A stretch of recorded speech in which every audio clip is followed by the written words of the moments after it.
So then you would agree that if you are in the midst of change,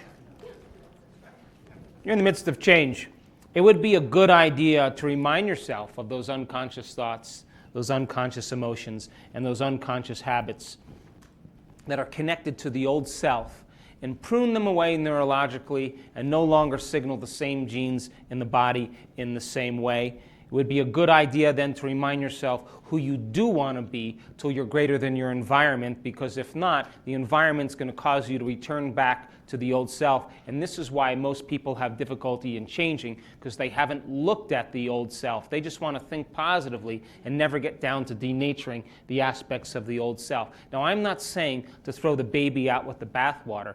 You have resiliency, adaptability, genius. You have functionality. All these things got you to where you are today.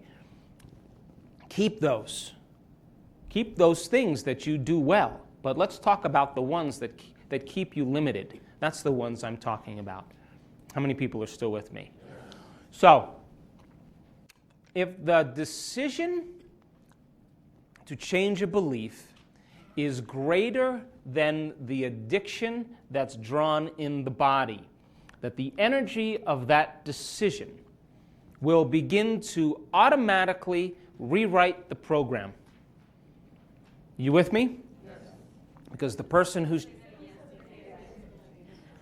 The decision to overcome the belief is made with such a clear energetic signature that that energy is greater than the addiction of that belief, greater than the body as the mind. And the moment you make that decision, the decision literally rewrites the program, rewrites the automatic program. That decision does it. Do you understand? Yes. Because when we change beliefs and perceptions, when you make that decision in your meditation, the decision has to be an experience. The hair on the back of your neck has to come up, and you have to be Gandalf on the bridge, and you have to say, you may not pass anymore. Not like, I think it's okay if you pass once in a while, we'll have a thing going here. That's not, the body as the unconscious mind does not get the energetic signature. It's precognitive. It knows you're lying. But when you grab that stallion by the reins and you squeeze it on the side and you pull it a little bit, and that stallion gets a sniggle, oh, she's back. The queen is back on the throne. The master, the lawgiver, is back. And the body all of a sudden acquiesces to that decision. And you make that decision with firm intention, and that decision is an experience. And the experience becomes an energetic signature that is finite. And you are divine in that moment. And your energy is big, and you're broadcasting a signature that's literally rewriting those programs, because the decision with that energy is greater than the addiction of the body. The body is no longer the mind. When you make up your mind about what you believe and perceive about yourself in your life, your body will physiologically change. So your reality is created by your beliefs and perceptions, which are equal to how you think and feel. How many people are with me? And thinking and feeling creates a state of being, and by the time you're 35 years old, a state of being is a subconscious or automatic set of programs that functions as a personality. So most beliefs and perceptions are subconscious or unconscious. How many people are with me? Come on. Yes. Do you know, this is an amazing fact, that if you take a really intelligent African American group of people, and I have wonderful African American friends, and you have them take the SATs, and you have them put that they're African American before they take the SATs, do you know they'll score 100 points lower? If they don't check it, they'll score 100 points higher, because that's an unconscious belief about themselves. You understand how this works? So what do you unconsciously believe and perceive about yourself and your life? To change your perceptions and beliefs and attitudes means you have to change the way you think and feel. Would you agree? Yes. So, What are the beliefs and perceptions about yourself and your life that you've been unconsciously agreeing to? List some of them. I never have enough time. Boy, that was one of my favorite ones. Life is difficult and no one cares. I have to work hard to be a success. Someone has to make me happy. My race culture is superior. When I own this, then I'll be happy. I'm a shy person.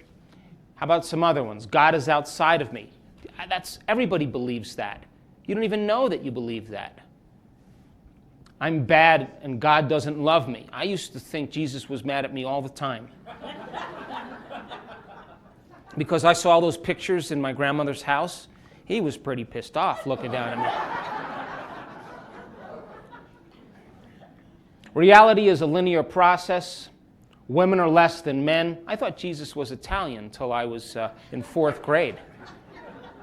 I went to a new school in 4th grade, and I sat next to these 3 Jewish girls, and that day they broke it to me that Jesus wasn't Italian. I was so shocked by it. I came home from school, and my Italian mother's walking around and asking me, how was your first day of school? How was your first day of school? And I was just blowing her off. Finally, she grabbed me by the arm, and she said, what is wrong with you? I said, I thought Jesus was Italian. She said, no, he's Jewish. I said, what do you mean he's Jewish? He looks Italian in all those pictures. Grandma talks Italian to him all the time. And what's the deal with the Roman Empire? Isn't Rome in Italy? She just laughed. That's a belief. Do you understand? Money is bad. Money is dirty, right? Women are less than men. It's hard to change or create reality. It's not. Life is very serious. My pain is normal. It'll never go away. Things never go my way. How many people subconsciously have that going on? Better way to say it is the universe is conspiring against me because God is mad at me. That's like those people at that yoga center there. I couldn't figure out what was bothering me about it. I'd sit down with them and have lunch, and they were telling me about their karma yoga and their dharma yoga, and they were doing it like God was up there with a laptop keeping score. Oh, she's got 6 good deeds she's done today, and she thinks that she's investing in her future by doing good things, but she's doing it from a state of polarity. How about that lady that was drawing those pictures for those fallen soldiers? That's karma. It's a state of being. She's doing it because it's coming from her heart, not out of fear. There's no cosmic checkbook. We're not punished for our sins. We're punished by our sins. And sin is an attitude, missing the mark. I'm starting to sound like a preacher. I'm going to back off. I'm a lot like my parents. It's in my genes. I'm just not a lucky person. The universe doesn't work for me. What if you had the belief the universe always was in your favor? And the first thing that happened to you that didn't go your way, you would probably say, no big deal, the universe is still in my favor. Not like, oh, geez, I failed. Nothing good ever happens to me. I'm not smart or creative. I gain weight easily. I need 8 hours of sleep. Oh, my God. I can't find a man, woman, or partner. My biological clock is ticking. I'm short-tempered. Beauty looks like this. So, where do these beliefs and perceptions come from? Wouldn't you agree they come from thoughts that you've been conditioned into believing and emotions based on past experiences? Yes? So then, are they true or did you make them up? You made them up because you fired and wired them and you emotionally conditioned. Now, do you want to continue believing and perceiving yourself and your life this way? And what do you want to believe and perceive about yourself and your life? And how would that feel? Thanks for listening.